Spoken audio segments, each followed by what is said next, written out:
Deux grandes figures de la culture congolaise se sont éteintes en ce mois d'octobre. Il s'agit de Michel Boïbanda, l'un des pionniers de la chanson congolaise, et Germain Pelayombo, alias Beethoven, promoteur culturel, patron du groupe GPY. Téléculture de ce 19 octobre rend hommage à ces deux personnalités. Et nous sommes en compagnie de Loïc Djembo, promoteur culturel, patron du label JFL Industrie. Bonjour Loïc Djembo. Bonjour Désiré. Désiré Kando, bonjour. Bonjour Désiré. Junior Msamboté, Jancy Djembi, bonjour. Bonjour Désiré. Alors tout de suite, le Flash Info.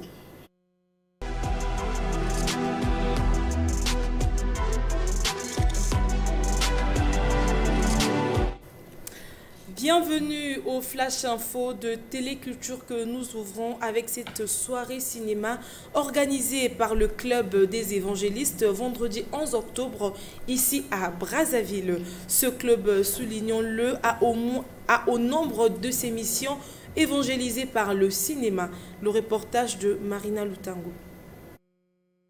Annoncer l'évangile de Christ et se détendre dans un milieu sain, c'est l'objectif visé par le Club des évangélistes en organisant le 11 octobre dernier au centre Amour et Espoir une soirée dénommée Soirée ciné évangélique.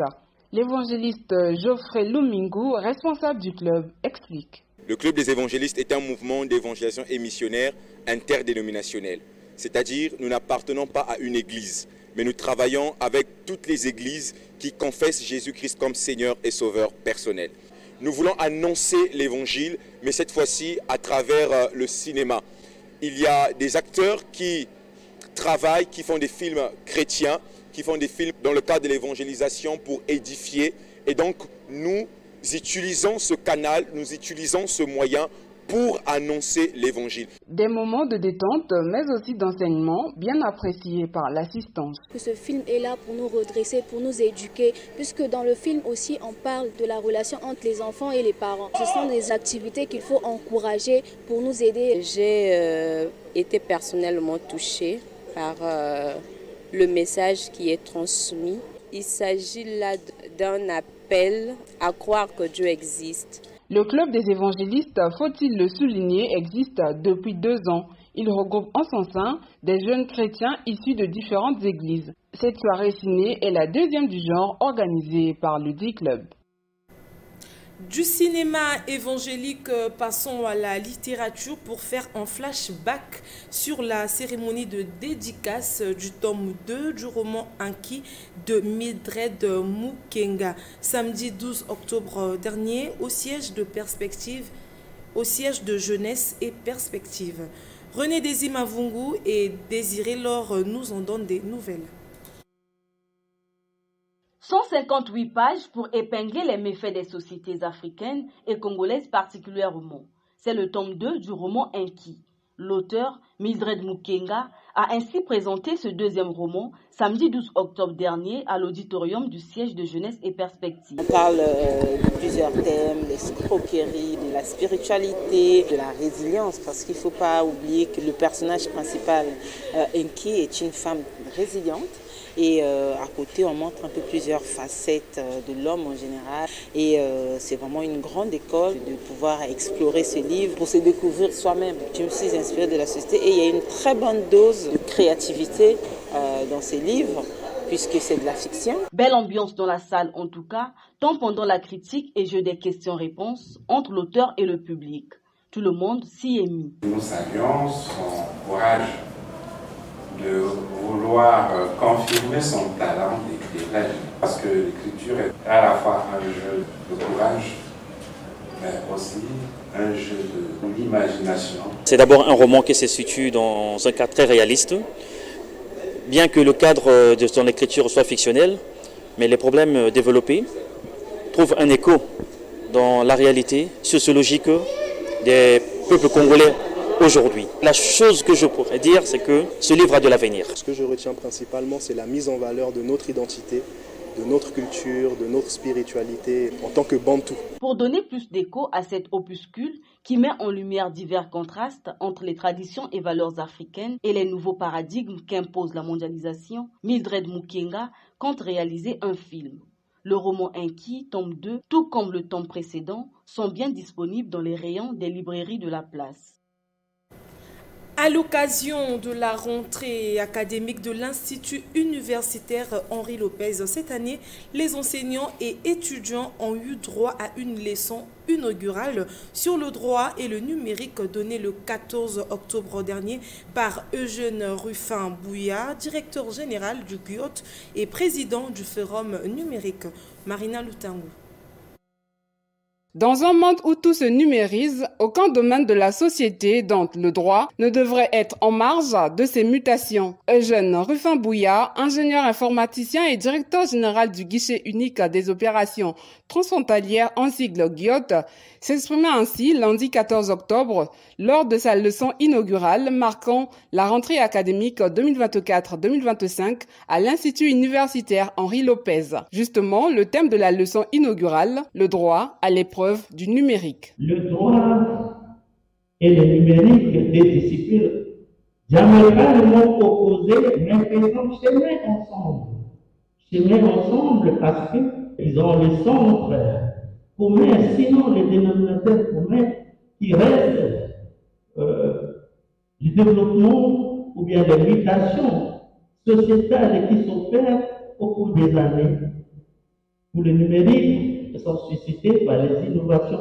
En s'arrimant au numérique, le droit devrait recadrer ce secteur, a martelé le conférencier. Eugène Ruffin-Bouya, qui a par la même occasion félicité le Congo de s'être doté d'un arsenal juridique et des agences de régulation, plaide pour plus d'efforts, surtout en matière de gestion de contenu. Le gouvernement prend le travail dans la mesure de pouvoir mettre en place certaines agences qui vont pour essayer de gérer tout ce qui est la gestion du contenu. Ça relève également de la formation qui reste les gardiens, c'est-à-dire qu'il faut former le capital humain sur ces technologies pointues. Et pour ce cours magistral, debout sans papier et moins encore sans prompteur pendant près d'une heure, l'auditoire est forcément séduit. On a eu le temps de nous expliquer ce qu'il fallait à propos surtout de la comparaison entre le droit et le numérique.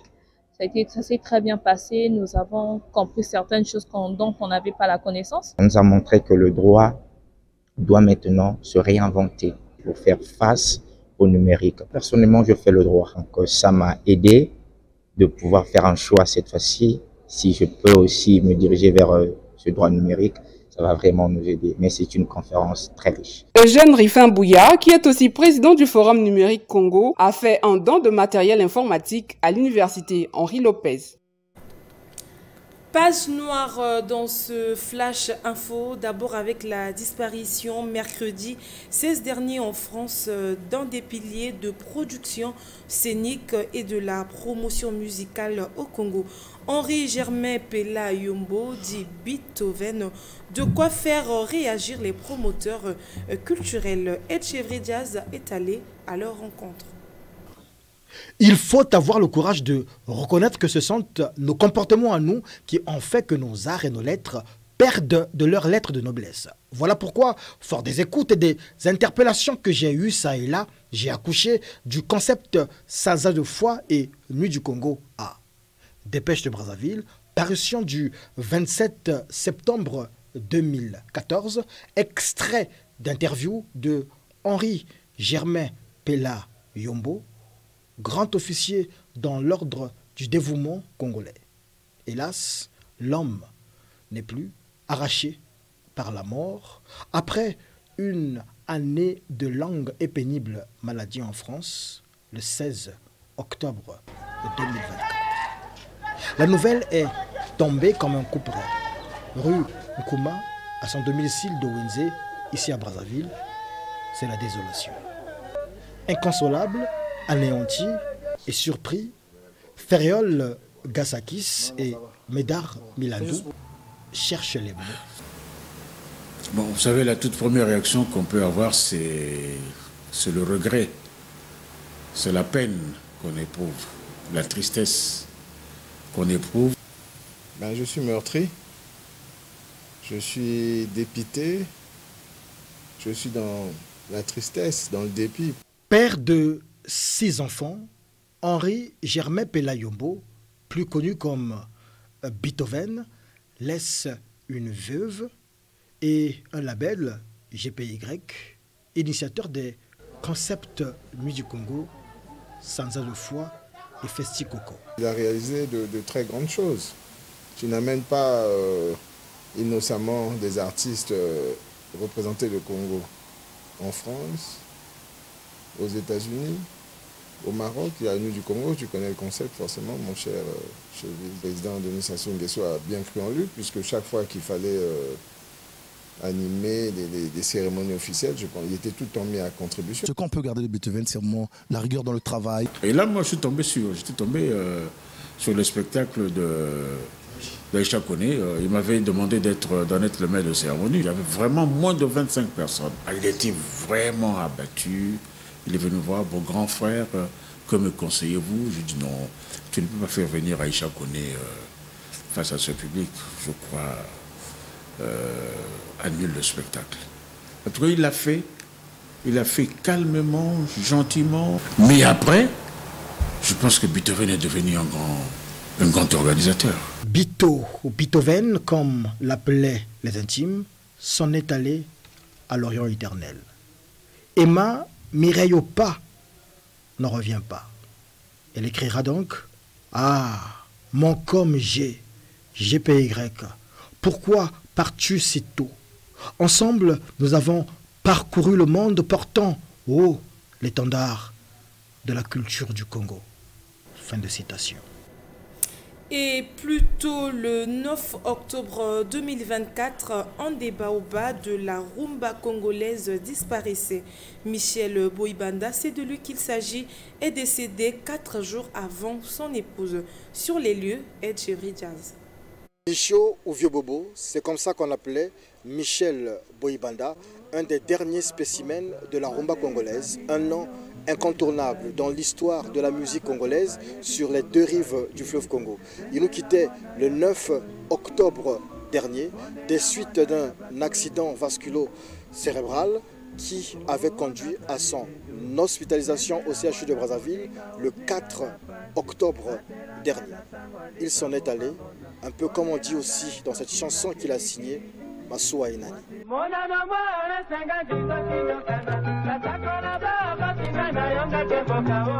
Ici, je suis dans les profondeurs de Talangaï, rue Bordeaux, au lieu du deuil où la tristesse est double. Madame Boy-Banda est décédée hier dimanche 13 octobre à 23 h, rongée par le diabète qui avait occasionné l'amputation de son pied. Maman Sabine Valery est décédée sans savoir que son mari, lui, l'avait déjà précédée. On a amputé la jambe, ce qui a fait qu'elle soit hospitalisée au même moment que son mari. Pendant que le mari était aux urgences, elle était dans une salle quelconque comme ça là. Quand papa est décédé, on a dit on ne la dit pas. Parce que ça va la traumatiser. D'abord, quand on a amputé la jambe, elle était déjà frustrée. Et quand elle allait apprendre la mort de son mari, ça allait l'affecter. Voilà pourquoi on a vu garder l'anonymat. Pour les obsèques de ce grand nom, Michel Boy-Banda, qui a marqué l'histoire de la musique congolaise, qui a marqué la musique africaine, les familles s'organisent. Il y a un grand souci, parce qu'il y a 2 personnes qui sont décédées. Les moyens, vous-même, vous voyez, la pluie. Les gens vont rester où? Il n'y a pas assez de bâches. Il y a des gens qui viennent. Il faut acheter des chaises. Il y a des gens qu'on doit nourrir. Donc, s'il y a un SOS qu'on peut lancer. Elle s'organise ici pour honorer celui-là même qui a écrit en lettres d'or l'histoire de la musique congolaise, notamment au travers des orchestres tout-puissants OK Jazz, Bantou de la capitale et entre autres Negro Band. Sur cette note triste se referme le Flash Info. Merci de l'avoir suivi.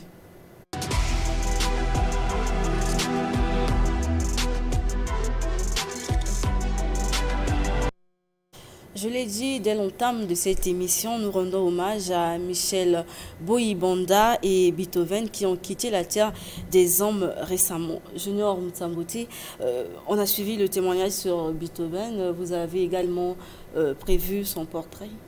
En effet, Désiré Lors, devoir de mémoire oblige que nous parlions de lui. Il a été, mais il n'est plus, celui qui se faisait affectueusement appeler Beethoven par son entourage et que l'état civil reconnaît comme étant Germain-Henri Pela-Yombo, homme de bonne foi, vivement engagé dans la promotion de la culture congolaise, qu'il a marqué d'une empreinte indélébile.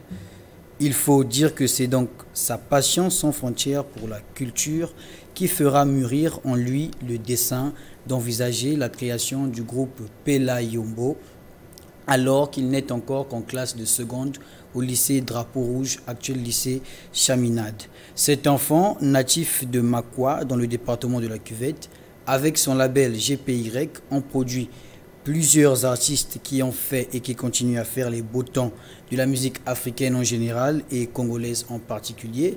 Il est le cerveau qui a créé les Sanza de Foi en 2003, la Nuit du Congo A entre 2006 et 2007, année pendant laquelle il était également commissaire du FESPAM, Couleurs du Congo et Spectacle de la République.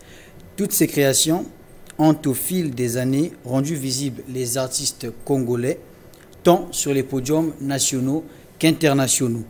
D'ailleurs, son œuvre devenue si remarquable qu'elle lui conféra en 2018 la distinction honorifique de grand officier dans l'ordre du dévouement congolais par décret numéro 2018-426 du 26 novembre 2018. Il a produit des grandes stars à l'instar de Jules Presley Shungu Wemba Dio alias Papa Wemba, dont il a été le mentoré, Evo Kolo, Fernand Mabala et plus tard Kofi Olomide. Germain-Henri Pela-Yombo, pour ceux qui le découvrent, est le malin génie qui, dans le souci d'encourager les artistes congolais à s'élever par le mérite et l'effort, a mis sur pied ces concepts précités. Méchante a donc été la mort de nous l'avoir pris dans la nuit du 15 au 16 octobre 2024. Le très regretté Germain-Henri Pela-Yombo, décédé à l'âge de 64 ans, aura donc inspiré plusieurs générations par sa mémorable contribution à l'enrichissement du registre culturel congolais. Merci Junior Moutsambote. Loïc Diembo, avez-vous connu Beethoven personnellement? Personnellement, j'ai envie de dire oui et non.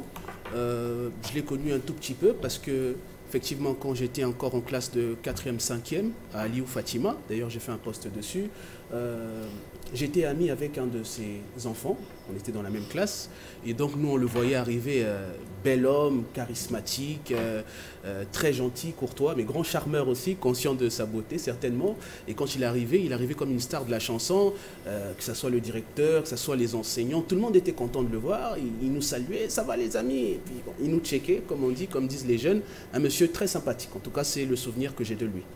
Alors, vous convenez avec moi qu'au Congo-Brazzaville, les promoteurs culturels sont à compter. Est-ce qu'on peut dire que la disparition de Beethoven, on peut parler peut-être en termes de vide où la relève est assurée?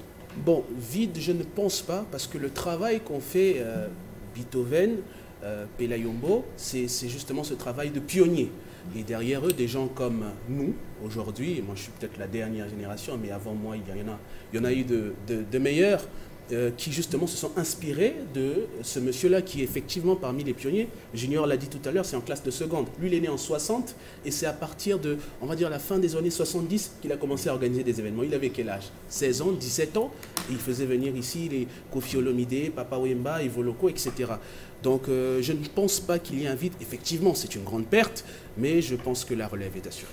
Alors vous, en tant que jeune promoteur culturel, est-ce que vous demandez conseil auprès des anciens? Mais bien sûr, mais de toute façon, on n'a pas le choix. Bon, après, Beethoven n'était peut-être pas dans mon cercle, on va dire, d'influence, mais sinon, pour nous qui sommes à Pointe-Noire, j'ai des grands frères comme Bacchus, à qui je dois me rapprocher quand j'ai besoin de faire des événements que je n'ai pas encore fait, et donc je vais demander comment ça se passe, l'implémentation, qui je dois contacter, etc. Et même pour des conseils de la vie de tous les jours. Donc ce sont des gens qui nous donnent effectivement beaucoup d'eux.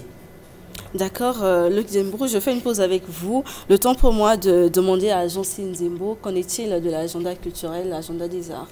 Chers téléspectateurs, voici pour vous des rendez-vous à ne pas manquer. Le collectif Tombola organise le 20 octobre 2024 un pique-nique de sensibilisation pour les jeunes filles au jardin du général de Gaulle, sous le thème « La fille à l'ère des réseaux sociaux », allant ensemble découvrir les 1000 facettes des réseaux sociaux. Aussi, Abed et ses invités présentent une conférence internationale du bégayement le 22 octobre 2024 dans l'enceinte de la Case Dominique, sous le thème « Bégayer donne l'occasion au monde d'apprendre le pouvoir de l'écoute ». Soyez nombreux à cette journée internationale. Les Nations Unies en République du Congo organiseront le 22 au 24 octobre 2024 un salon de l'emploi des personnes vivant avec handicap et de la jeunesse au bureau régional pour l'Afrique. Ne ratez pas cette belle opportunité. Enfin, l'association Bantou Culturel organise une sortie culturelle à l'occasion de la Journée de la République le 28 novembre 2024 à l'esplanade du CNR TV. C'était l'agenda culturel et merci de nous suivre. Merci beaucoup, Jean-C. Ndjembi. Le 9 octobre dernier, décédé ici à Brazzaville, Michel Boyibanda, l'un des grands noms de la chanson congolaise. Loïc Djembo, un commentaire peut-être sur sa disparition? Un commentaire, comme c'est le cas pour Pela Yombo, qui était une légende, on va dire, de la production scénique. Michel Boyibanda, c'est un taulier de la musique congolaise qui justement a évolué d'abord ici, au Congo avec Franklin Boukaka, ensuite est allé jusqu'à Kinshasa avec, on va dire, d'abord OK Jazz. Ensuite, il a intégré le tout-puissant OK Jazz, toujours avec les Franco. C'est un artiste qui était connu pour chanter des chansons d'amour, effectivement, mais surtout pour chanter des faits de société. Et on en parlait tout à l'heure de sa chanson voilà, qui, pour la petite anecdote, était très appréciée par le président Mobutu, qui l'invitait souvent, effectivement, pour chanter ses chansons. Et puis, il y en a beaucoup d'autres, hein, Masuwa Enani et plein d'autres. C'est un artiste, effectivement, qui va manquer à la culture congolaise. Cependant, j'aimerais faire un bémol, de sorte que, je ne sais pas, on fait toujours cette comparaison entre le Congo-Brazzaville et le Congo-Kinshasa. Au Congo-Kinshasa, même les jeunes, on va dire, de la génération 2000 connaissent des chansons de Franco, connaissent des chansons de ces grands noms-là, mais je pense que ce n'est pas vraiment le cas. Si vous demandez à des jeunes de 20 ans, de 25 ans aujourd'hui, qui était Michel Boyibanda, je ne suis pas sûr que sur 5, vous en trouverez 2 qui pourraient répondre. Et c'est ça le mal. Est-ce que, donc on doit s'interroger, nous en tant que, certes, promoteur culturel pour moi, mais autrefois animateur télé et radio, est-ce qu'on a fait le bon travail? Est-ce que nos aînés ont fait le bon travail? C'est cette question-là que nous devons nous poser. Et si ce n'est pas le cas, ben, écoutez, on devra en faire un peu plus. Aujourd'hui, on a les médias sociaux, donc on devra faire ce devoir de mémoire, c'est très important. Alors, devoir de mémoire, aujourd'hui avec ces anciennes compositions, on a des jeunes artistes qui essaient d'interpréter ces chansons. On a Pattern Maestro, par exemple, avec Falanga de Pamelo Omuka.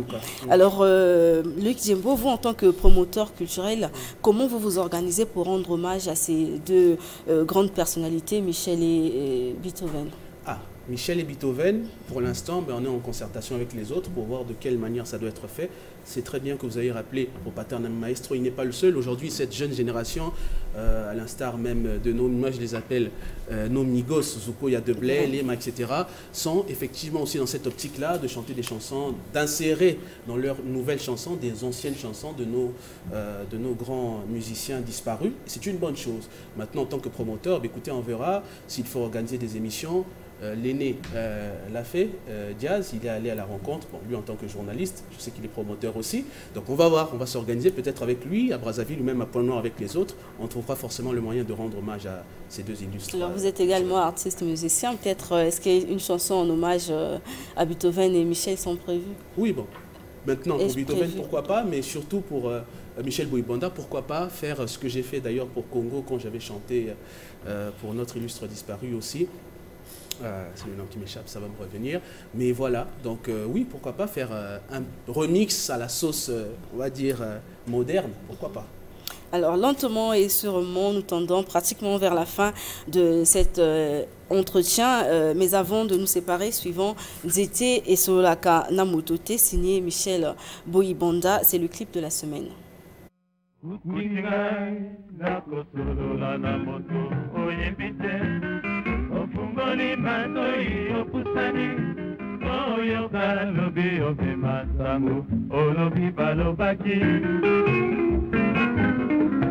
Loya bato bakosolola na matoi olingi kaka obembele oyo katali loba ya suka okende na sango olobi nazalaki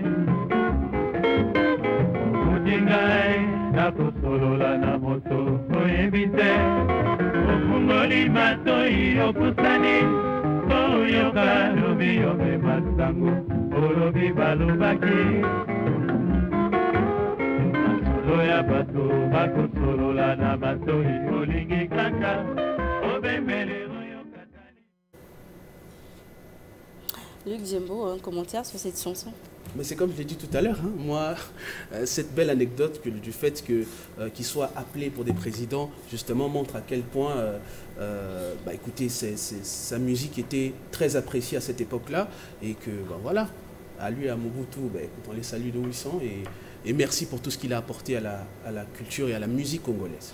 Alors, nous sommes pratiquement à la fin. Vous êtes patron du label JFL Industrie. Alors, quels sont vos projets d'avenir? Bon, les projets, on a justement avec l'artiste que je produis, Diada Chief, on a un concert prévu en décembre que nous allons produire, et puis ça va être à Canal Olympia Ampita. Donc c'est notre plus gros projet à l'heure actuelle. On est dans l'organisation de cet événement-là. Et puis bon, il y a des singles qui sont de sortie, autant pour elle que pour moi-même qui suis aussi artiste, produit par GFL Industrie. Alors merci beaucoup Luc Djembo d'avoir honoré notre invitation. Téléculture, c'est chez vous, revenez quand vous voulez. Merci. Chers téléculturels, vous l'avez compris, nous sommes au terme de ce magazine culturel. Au revoir et à samedi prochain.